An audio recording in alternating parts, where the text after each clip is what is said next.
Welcome to the Martial Arts Lifestyle Podcast. This is a special edition. This is a type of edition I like to do for things like book launches and movie launches and this sort of thing. And today I've got Liam Devonport, who wrote a really cool book called Punching Above Your Weight. And I believe it's coming out today. Yesterday. It came out yesterday. Yes. Okay, so probably today, American time, and yesterday, UK time. And so Liam kind of reached out to me, sent me this book a while back, and asked me to read it and review it. And I really enjoyed reading it. It's a really interesting book, especially as far as martial arts. Because when you think of martial art books, you kind of think of these instructional how-to books and occasionally a philosophy book here and there. But mostly, something that you're going to kind of look at a particular art, or it's going to be sort of an encyclopedia of arts and the general thing of what they're about and that sort of thing. But this is more of a sociological look as well as a historical look. I compared it, I think, in the review that I wrote to Morris Massey's work, which was about why human beings are the way they are, more in, I guess, your personality types. And it really did kind of remind me of that and they kind of explain why martial arts are what they are, why martial artists are who they are in relation to their art. So it was really kind of cool and very different. So what inspired you to write a book like this? Well, I appreciate the kind words, first of all. I really do. I think you've hit the nail on the head with the description of the book. So the thing that inspired me to write a book like this is I've been writing for a while. This is actually my second book that has been published. The first book is on a completely different subject, so I'm not going to go all into details on that. But I'm a big fan of nonfiction, and I'm a voracious reader. I'm blessed or cursed, depending how you look at it, with an interest in pretty much everything. And martial arts is something that I've been involved with for a while. I've been studying martial arts for a few years. I've always been interested in philosophy. I'm interested in sociology, interested in psychology.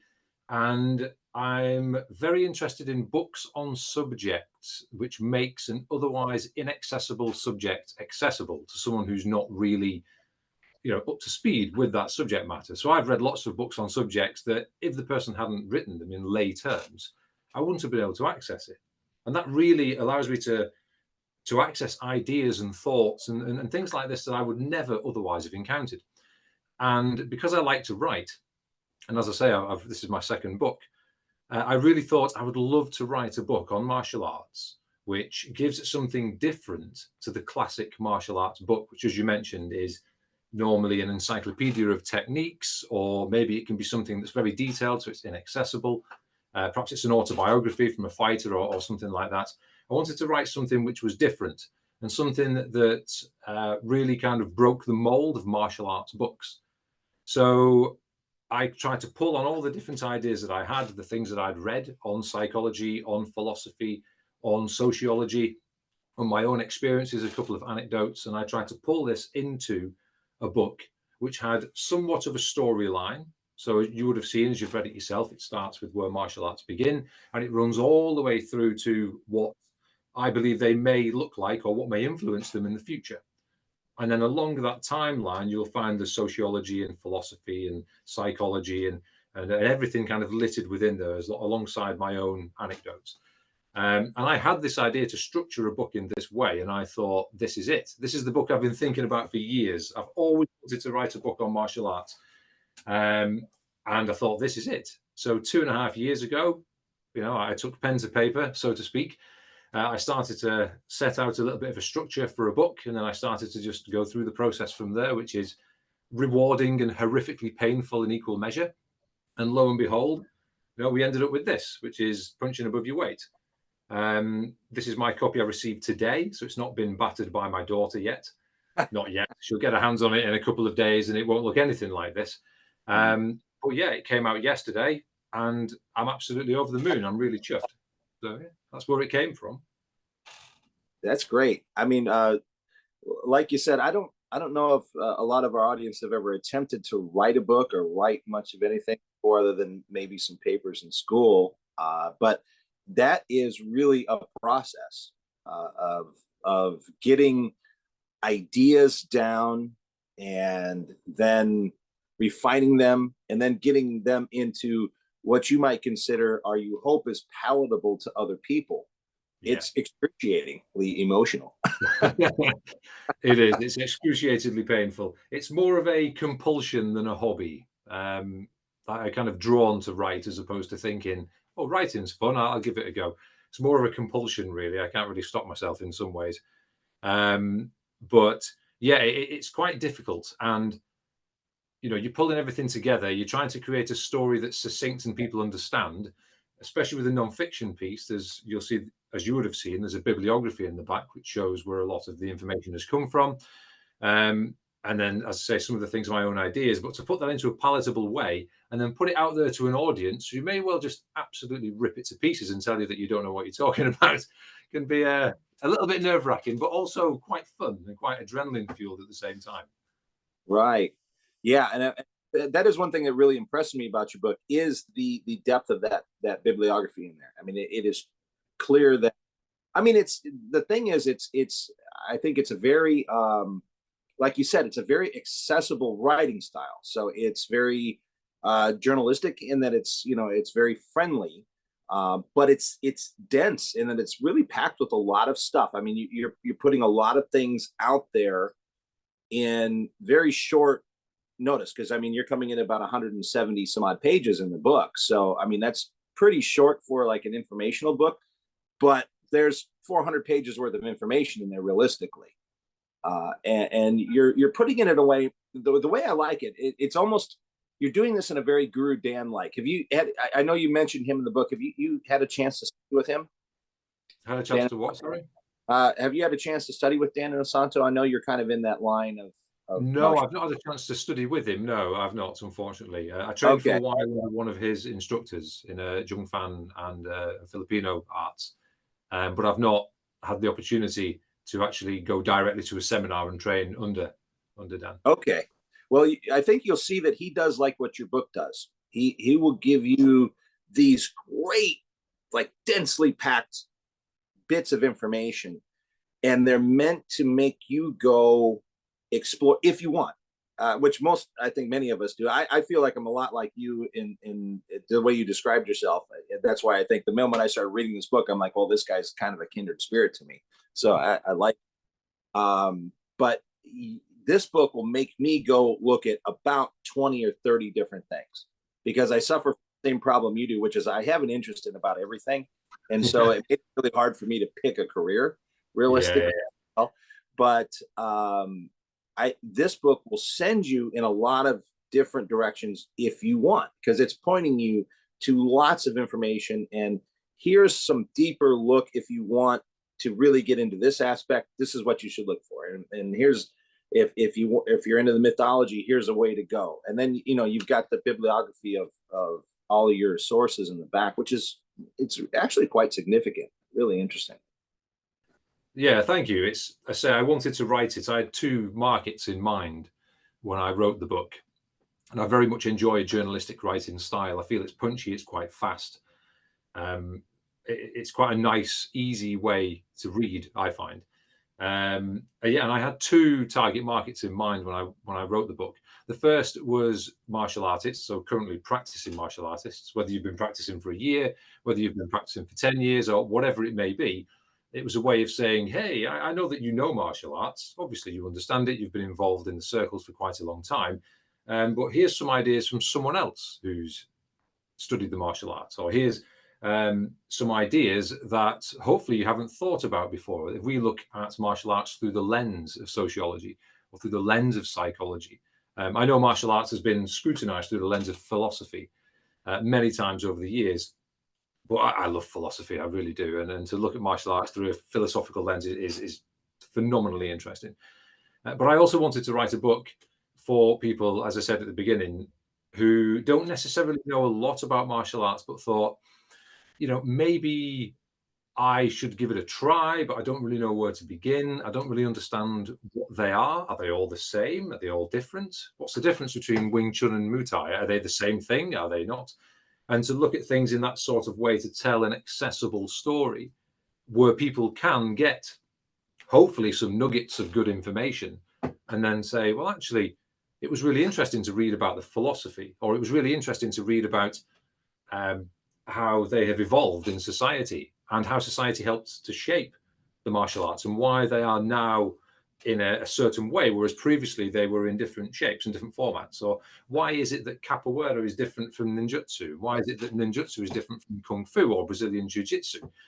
Why are they so different? And it's interesting to see how they were shaped, in what environments they were shaped, and how the people in the environments that created these martial arts came up with the ideas that they did. I think I say at the beginning of the book in one part that a martial art is just a reflection of the people and time. It's a reflection of the concepts and the ideas of a certain culture at a certain place in time. And I truly believe that, and that's why they are so different. So I wanted to write it in a way to, I'm just repeating myself here, but I wanted to write it in a way that it would have something to give, whether you were the experienced martial artist of 10 years, maybe you've opened a school and you're instructing, or maybe you were just thinking about starting, or you've been studying 6 months and you're still really putting feelers out there because you don't quite know what's for you yet. So I had those two groups in mind when I wrote it. That's interesting. It's funny because I'd never thought of it as potentially a shopper's guide, sort of to martial arts, but I can see when you put it that way and with your intention that it would be perfect for that. This is definitely a book I think I would hand to someone that says, hey, I'm thinking about getting involved in martial art. I'm like, this would be actually a perfect thing for them to read, to get a nice overview. Yeah, nice of what they're getting into or what they could be getting into. And yeah, like you said, the sort of overall timeline of where they came from and where they may be going. That's really, really interesting. I was curious. What I like is how you choose a handful of martial arts and you kind of take us through that. And there were some, as you make a list, there's some that I'm like, yeah, that's an obvious pick. And then there's some that I'm like, that's an interesting pick. So how did you come up grabbing the samples that you did? Sample arts, anyway. This is at the beginning of the book. Is this what you're referring to? Yeah. So what I wanted to do is I wanted to focus on diversity within the martial arts. So I wanted to point out that martial arts are really different. I didn't just want to say, hey, let's look at kickboxing, let's look at kung fu, let's look at taekwondo, let's look at these arts, which are different, but you can see how they're overlapping quite a lot as well because of what they are. I wanted to look at different arts, and I think that we focus on kung fu, karate, ninjutsu, wrestling, and capoeira. So it's a real random mix of arts, but they're all very unique in their own way. And so I wanted to talk about them because they are unique, because they're so different from one another, and also that they have a really big geographical spread. Yes. So you've got karate and ninjutsu come from Japan. Wrestling is very much worldwide. Capoeira from Brazil, strongly influenced by Africa, by Angola. And this is why I chose these arts, because right at the beginning of the book, I wanted to show how different martial arts from different places were. And I wanted to explain why they're so different, but at the same time, why they're very much alike. And then essentially, as time goes by and the world becomes more globalized, martial arts in many ways are becoming more homogenized. And that's how I wanted to work this. So you're starting with a really big base at the beginning, saying, look at the variety, look how different they all are. And then as time goes by, things go global, people start to question things and scrutinize techniques. And then all of a sudden, one art adopts something from another art. And then we end up with this homogenization. Almost. We're not at that point, but that's what I wanted to do at the beginning. I really wanted to show this is where it began, and look at the variety, look at the creativity that has gone into creating these arts. And let's not just look at why they're different. Let's actually look at how they're different. Exactly. Yeah. And it's funny. I think of something and I'm glad, like you said, that you grabbed onto something like wrestling that is not Asian and in capoeira that's not Asian. Because I think for the most part, the people outside of martial arts, when they think martial art, they're going to think of Asian style martial arts. Then you go, oh, boxing is a martial art, and they sit and they think for a second, okay, yeah, I guess you're right. And wrestling's a martial art. Oh, yeah, okay, I guess you're right. And I think of, say, a typical class in karate and a typical class in capoeira, and you've got some very different atmosphere. Your class in karate is going to be more I don't want to use the word focus because to do a backflip, you got to be very focused, but it's almost quiet, right? There's a lot of silence in karate class, where in capoeira, it's musical and very energetic in that way. Not that karate's not energetic, but you know what I'm saying. Yeah. And it's been probably find two opposite ends of the spectrum as far as the approach to it is anyway. Yeah, and that's again because of the cultures and because of the backgrounds and the situations that they were created within, which I go to in the book. So I'm not going to go into massive amounts of detail here. But a lot of books on arts as well, they almost omit the grappling arts. There is a spate of Brazilian Jiu-Jitsu books, because Brazilian Jiu-Jitsu is probably as big as it's ever been at the moment. But they talk a lot about techniques, and Rickson Gracie has released a book recently, which is fantastic, really, really interesting. But from this assessment of the arts point of view, as you just said, it tends to focus predominantly on the striking arts and predominantly on the arts that came from Asia, so being China and Japan. And they don't really tend to compare the other arts with those. You don't really get the capoeiras, you don't really get wrestling, let's say, within the analysis. And that's something that I wanted to do to make it a little bit different. I didn't want to just regurgitate a book that already exists and just paraphrase it and stick it in a different cover and say, look what I've made. It's the same as what everyone else has made. I wanted to make something that was a little bit different and at least made people think a little bit differently about the arts compared to a lot of the other books that are out there. Yeah, I would say I think you've done that very successfully. I mean, it is, like I said, it's definitely. I've not read a martial art book like this before. It's very engaging and there's no pictures, which has been a very unusual thing. Yeah. Other than even I think Zen in the martial arts had a few pictures here or there, but it's really interesting, and you don't need them actually in here. Just the material is engaging as it goes.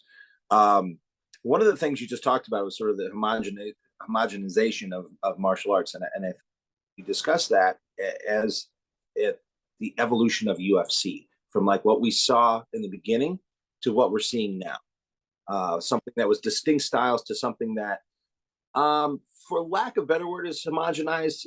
It is and isn't, like everything in martial arts. There's a yin and yang to it, but I think a person would understand what you're talking about here.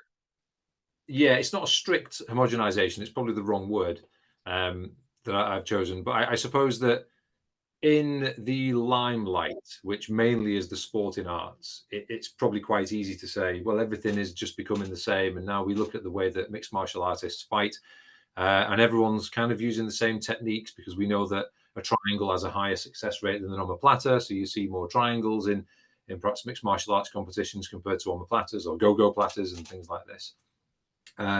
But yeah, there are still a lot of the traditional arts that are on the side that aren't necessarily within the limelight, that are not necessarily taking part in this homogenization process, even though they will still be, or the majority of them will be still evolving in some way as time goes by. So yeah, I suppose I retract it. Homogenization is probably the wrong word, but I suppose it is kind of suitable to explain what I was trying to say, in a way that things are becoming more overlapped and ideas are being shared, and things are becoming streamlined in some ways.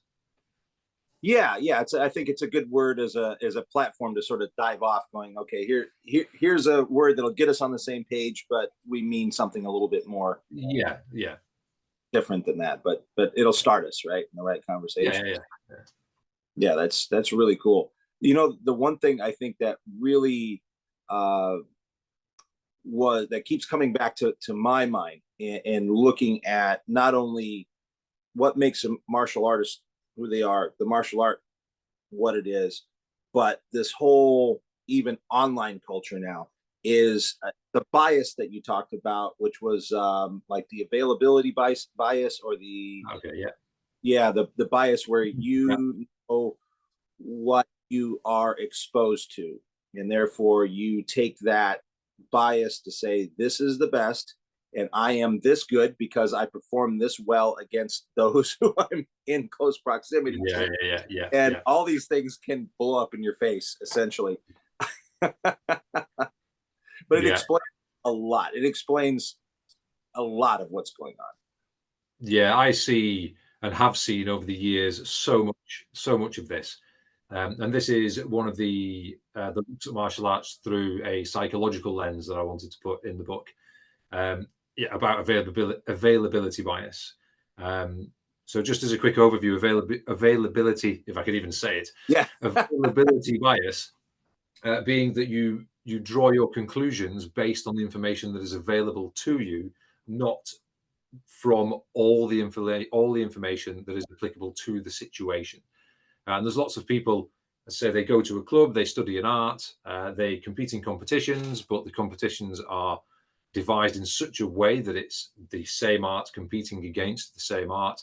They go to the same club, they don't know anybody new, they don't see anything outside of their bubble, and then they draw their conclusions on the effectiveness of their art, and also the effectiveness of themselves as martial artists based purely on the available information.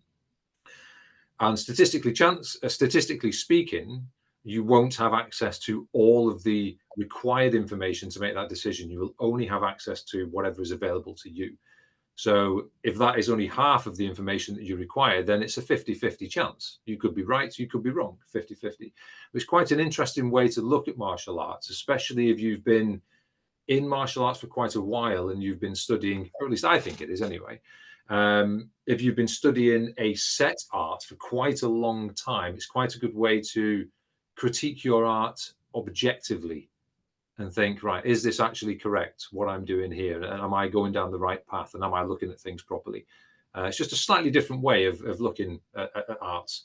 And that availability bias, it then moves into confirmation bias, which I talk about in the book as well, which is where you will give a preference to ideas that confirm your existing beliefs. So you might look at the information that's available, but then you might not see everything that you need to see. You're only seeing what's available, not what's hidden. And then from what is available, you may cherry pick the information that only confirms what you already believe.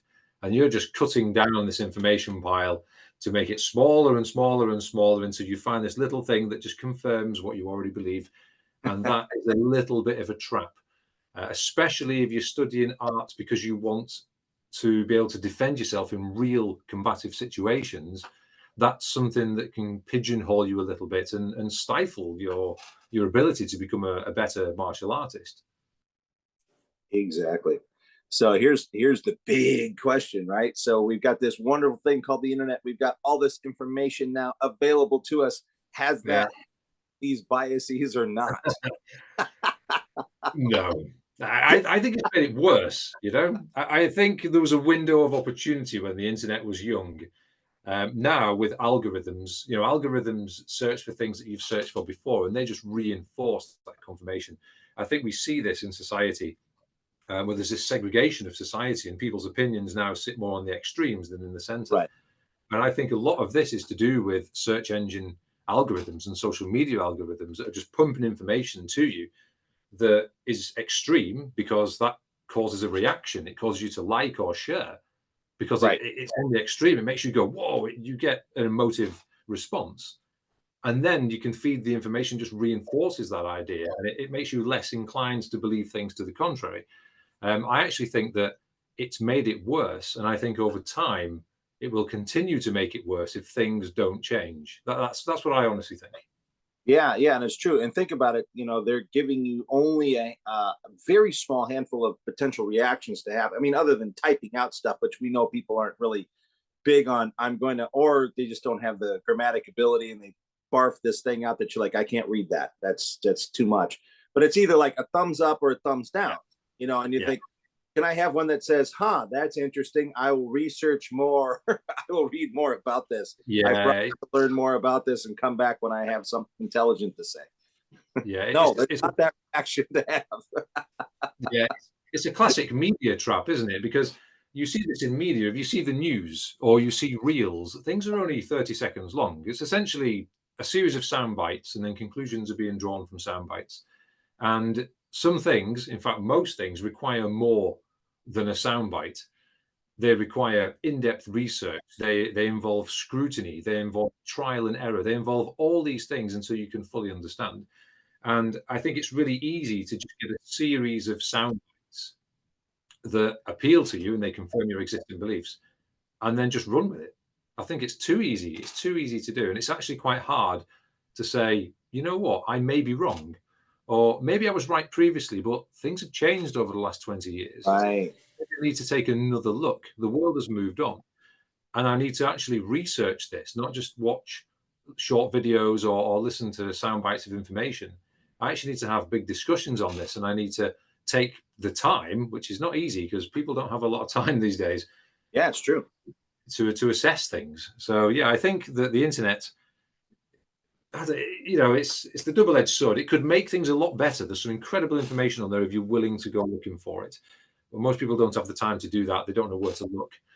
And if you are just making your decisions based on what is presented to you, I think you need to question, why is this being presented to me? Who's making the decision to present this to me? Is there a pattern in this information that's being presented to me? You've got to be quite critical, which again is difficult. After a hard day at work, the last thing you want to do is go home and be critical about what Facebook's showing you. You just want to see a cat jumping off a table and hanging on a curtain, and you can hit the like button and think life is good.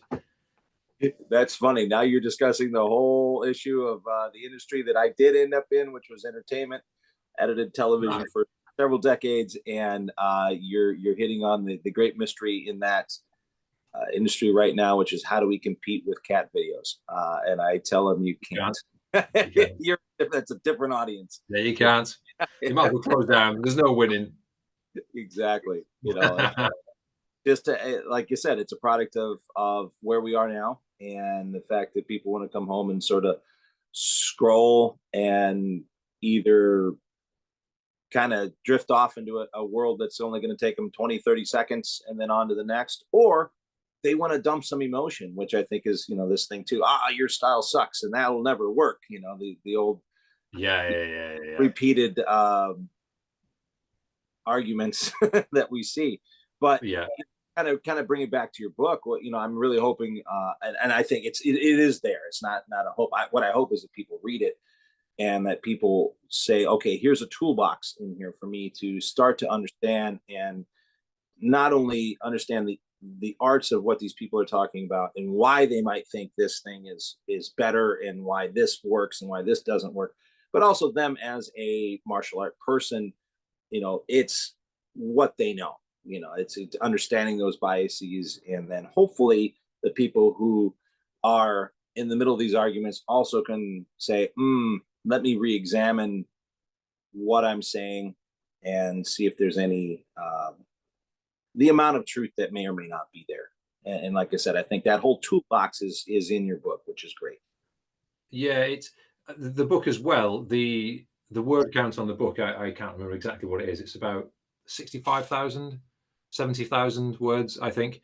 And it has been written, as you mentioned, in quite a punchy, fast-moving, accessible sort of way, because I'm very conscious that attention spans are shorter. People want information more quickly, and you can see this in books. I've been going into bookshops for years. As I said at the beginning, I love reading. I absolutely love reading. Writing styles have changed. They're much more concise, and books are getting shorter as well because people want to access information more quickly. Right. So I took that into consideration when I was writing this, and this is hence why it's, say, 65, 70,000 words, not 130,000 words. It could have been 130,000 words. Yeah. I could have waffled on about things a little bit more, but I think that would put people off in some way. And I didn't want to put people off because I thought it was quite an interesting look into the martial arts and a new angle on it, because it isn't just talking about, hey, here's kung fu. This is why kung fu is really good. Here's the kung fu technique. No. It's more of an overview of martial arts. I don't focus on a single art really, apart from at the beginning where I focus on the 5 to kind of set the scene for the book. Right. I don't focus on a single art. Yeah, and that's even a sampling. It's just kind of like, because I think where you look at karate, you can look okay, taekwondo is similar enough that these are going to kind of have that similar evolution. Yeah. Kung fu being older, obviously, capoeira and being exotic. I think from the points of view of most people, just because of its sort of rarity or being unknown, a little more known now.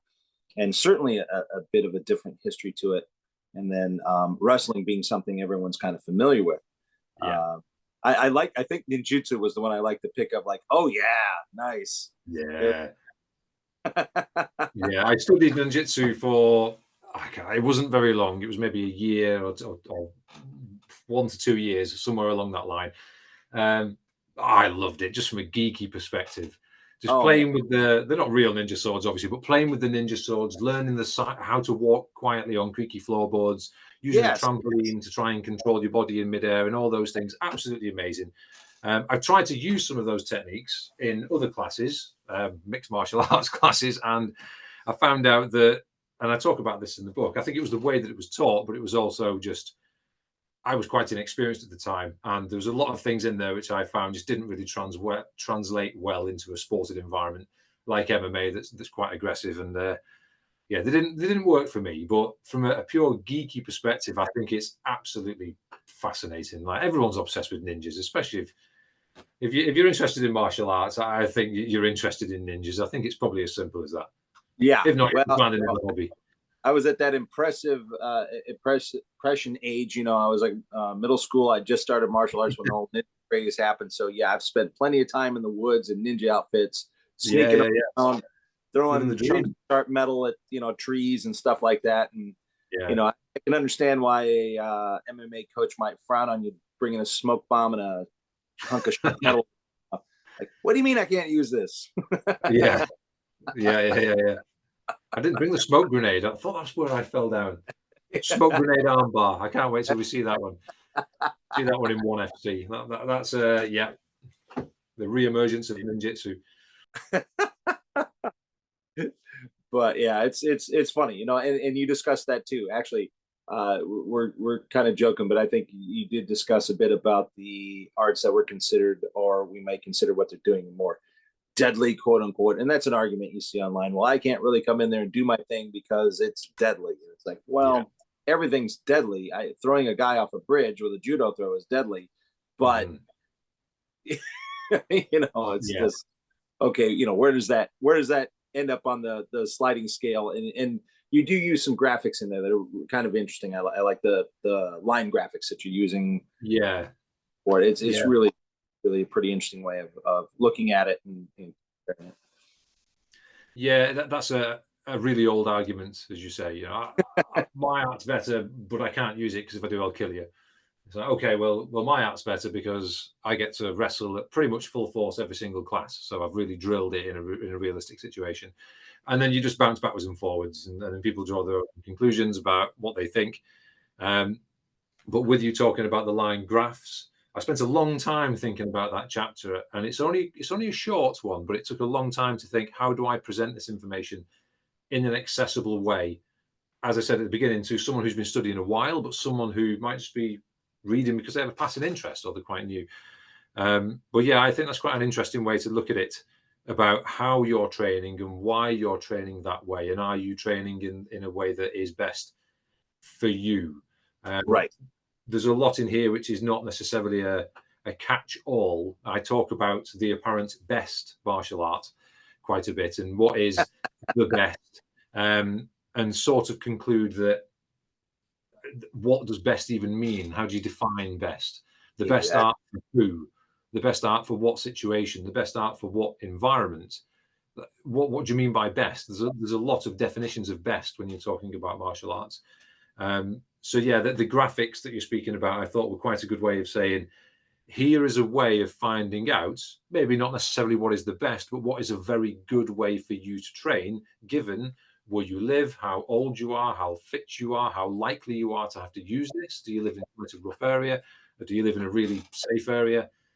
So you can get closer to that definition of best, but best for you, because there isn't necessarily an answer to what is best overall in all situations for all people. It doesn't really exist. And I know I talk about that in a lot more detail in the book than what I'm doing here, but that's quite an interesting question, I think, because it's the question's been flogged to death. Oh, Oh, this is the best. This is the best. This is the best. And everyone's art is the best. And it's an interesting question to scrutinize, I think, from a different angle. Yeah. Well, the problem is best is an arbitrary word. So when I say best, I'm thinking of something. When we say best, you're thinking of something. When we say best, the rest of the audience is thinking of something completely different. Yeah, And we're all kind of pushing into that definition, and then being mad because the other person is answering it differently. yeah, But it's true for them, hopefully. It's like the old question: what's the better weapon, a knife or a hand grenade? yeah, yeah, yeah. Oh, everyone always picks something, and then if they say, "Well, the hand grenade," you go, "Well, what if you're in basketball?" Yeah, yeah. You see this with the knife and the gun as well, where you have Yeah, people online, they're drawing a gun, and someone draws a knife and sprints at them, and they can cover 10 steps before the gun is pulled out fully. So they go, there's right, definitive proof, the knife is better. It's like, okay, but what if this person's 50 meters away? Is the knife right, still better? What's the situation? yeah, There's a lot of variables into the definition of what is best. It's not really there's not really one definition because everybody's different and every situation is different. exactly. And then, I mean, in the end, what if I'm not carrying either one? Yeah, It's like, well, exactly. What would you do then? Yeah, exactly. So we could play. It goes beyond rock paper scissors. It's like Calvin ball. I don't know if you're familiar with the old Calvin and Hobbes I don't know. cartoon. No. Oh, it's a great one. You would love it. I think your sense of humor would go right along with it. It's a comic strip called Calvin and Hobbes, and it's a boy and his imaginary tiger, and they would play a game called Calvin Ball, and it's a Yeah. game where the rules would change as the game plays.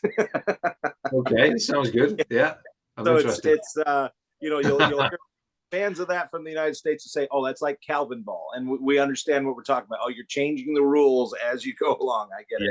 Yeah, yeah, yeah, yeah. Yeah, it's true though. It's completely true. I think it's true. I really do. Yeah, yeah. It's an interesting concept and it's an interesting conversation. Even though it's been flogged to death, it is quite an interesting um, question, an interesting concept. And I had quite a bit of fun actually writing that in the book because I was thinking, how can I try and look at this from a novel approach? Again, I was very conscious of not just regurgitating things that have been said before, but in different ways. I thought, how can I approach this from quite a novel way? And I've read quite a lot of martial arts books that are out there, and I haven't encountered one that's really, I felt, successfully tackled the question in my mind. Most of them don't tackle it at all. Um, No. Most of the books, I suppose, don't look at arts in a very high level philosophical kind of way. So it's a little bit of a different approach, but it was quite fun to write. It was fun to think about.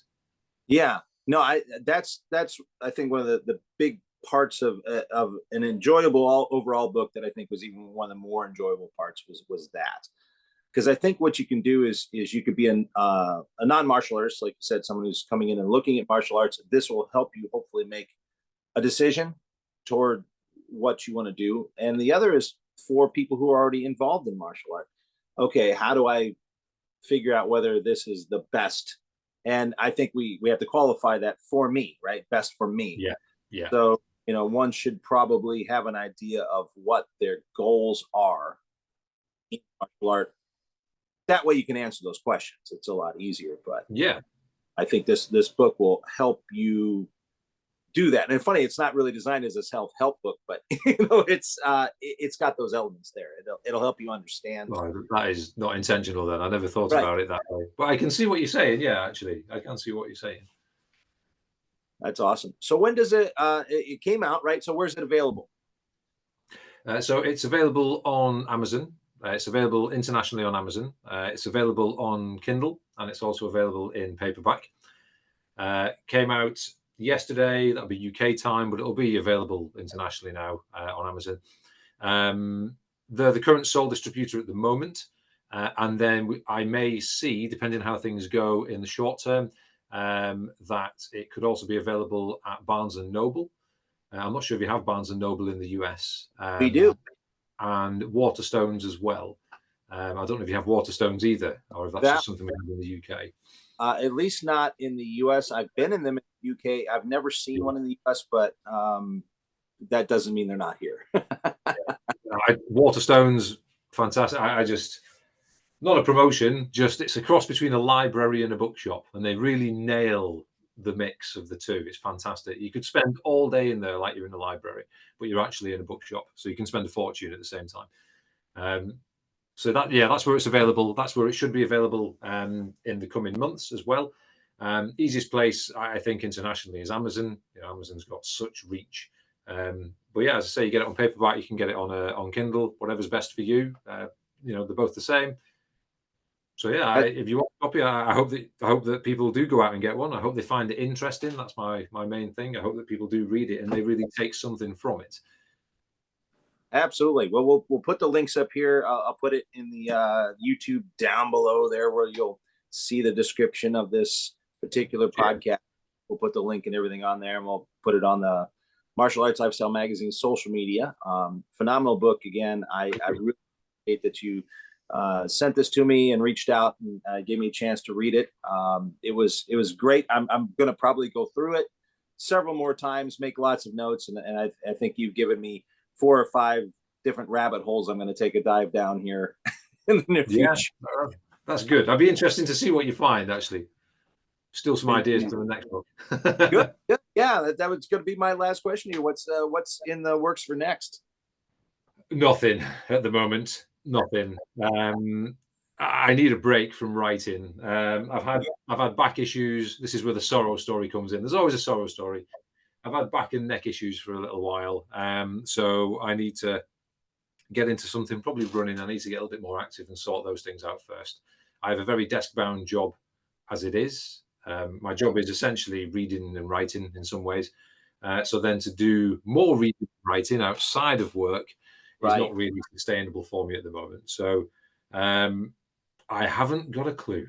I have no ideas. I don't know. Maybe something will come one night when I'm full of beer and I'm about to go to bed, and I'll think, "There's the idea. That's what it is." Write it down before I forget. There you go. Well, I feel your pain, having many 16-hour days of sitting and editing television. That's kind of why I've sort of semi-backed out of that a little bit. I still do projects when they come to me, but my whole big thing has now been this sort of multimedia magazine, taking my skill sets and mixing it with the martial art stuff. And I've had herniated discs in the back, so I understand. Yeah, you want to do anything but sitting down.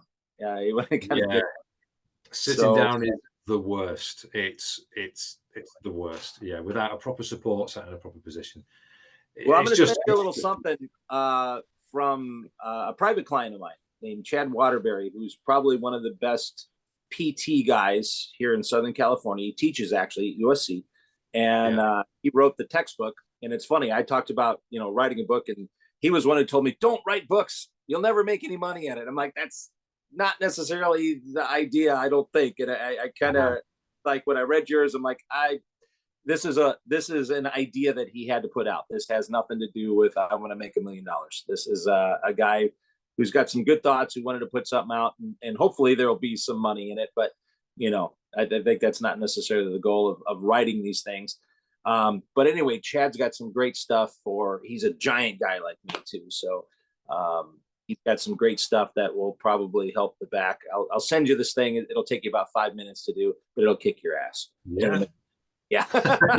Sounds good. I could do with an ass kicking. Sounds good. Absolutely. I mean, literally, that's what it works, is it works your butt. So it's like, when I say that, being metaphorical and literal at the same time. Yeah. No, that's what I need. Definitely. If you send it across, I will definitely get to it. That's what I need. A bit of strengthening, stretching, a bit of exercise away from the keyboard, and then, who knows? We'll see if any other ideas come my way. I'm not quite sure at this moment in time, but, Well, I have a feeling, a guy that's interested in all the things that you are. Like I said, I think I relate to you a lot. I think you will be having these ideas that will be bugging your brain before too long. I'm sure. Yeah, I'm in a moment of quiet and peace at the moment. But yeah, it's soon to return. As soon as the book release kind of starts to die down a little bit, and all the hype over the book coming out starts to die down. Yeah, I'll then start sitting there twiddling my thumbs. I'll have a cup of tea, because I'm English after all, so that's what you got to do. So I'll have a cup of tea. I'll sit there, twiddle my thumbs, and then think, so what's next? I've got to do something, and then it'll start all over again. So, yeah. Okay, well, what's your tea? What's your brand?